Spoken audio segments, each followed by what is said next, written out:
What's up, everybody? It's your guy Victor Mason, back at you again with another freight video. Today we're going to be talking about how to set up a freight brokerage the right way before you even move your first load. We're going to go through the ins and outs, all of the things that you need to look out for. We're going to make it as informative as possible. So if you like the video, like, comment, and subscribe, and I'll see you on the other side. A lot of people think starting a freight brokerage means one thing: get your authority, find a customer, move the load. And technically, you can do that, but that's also how most brokerages fail before they ever get any traction. So in this video, I want to walk you through what setting up a freight brokerage the right way actually looks like before you even move your first load. Because in freight, the mistakes made early don't stay small, they compound. So let's start with the biggest misconception. Authority is not a business, it's a license to operate. Too many people think that once they get their MC number, that they're in business, but they're not, right? They're exposed. Real setup starts after authority. The first thing you need is structure. And by structure, I don't just mean paperwork. I mean understanding how freight flows through your operation, who is responsible for what, where risk lives, where money moves, and where things can break. Because if you don't understand that, you're guessing. And guessing in freight is expensive. The next place is compliance and risk management. Most new brokers treat this like a checkbox. Insurance? Check. Carrier packet? Check. But compliance isn't about forms. It's about actual protection. Carrier vetting, contracts, claims handling, cargo liability, credit exposure. Because one bad carrier, one bad load, one bad contract, that can wipe out months of progress. The right setup reduces risk before freight starts moving. Next comes customer selection. This is where most new brokers get it wrong. They think that any freight is good freight. It's not. Bad customers destroy brokerages. Slow pay, disorganized operations, high claims, constant disputes. The right setup includes knowing who not to work with. You don't build stability by chasing everyone. You build it by choosing carefully. And then there's pricing discipline. And this one is critical.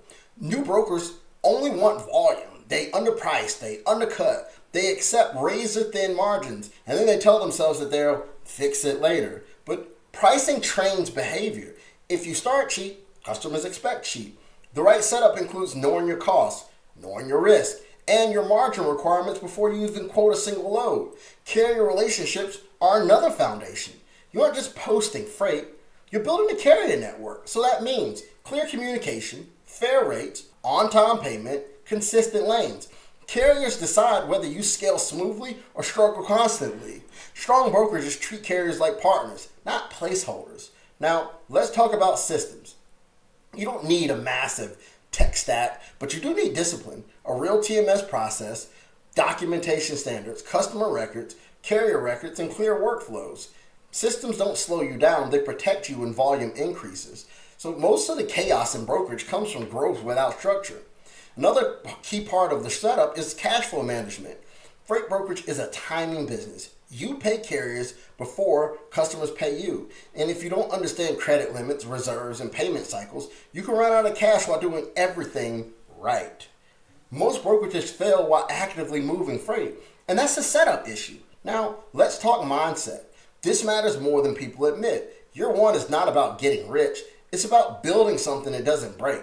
Strong brokerages prioritize stability over hype, repeat freight over random wins, margin over ego, systems over chaos.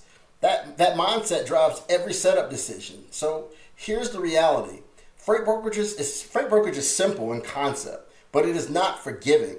Small mistakes become big problems. Now, that's why setup matters more than hustle. Hustle on a weak foundation just accelerates failure.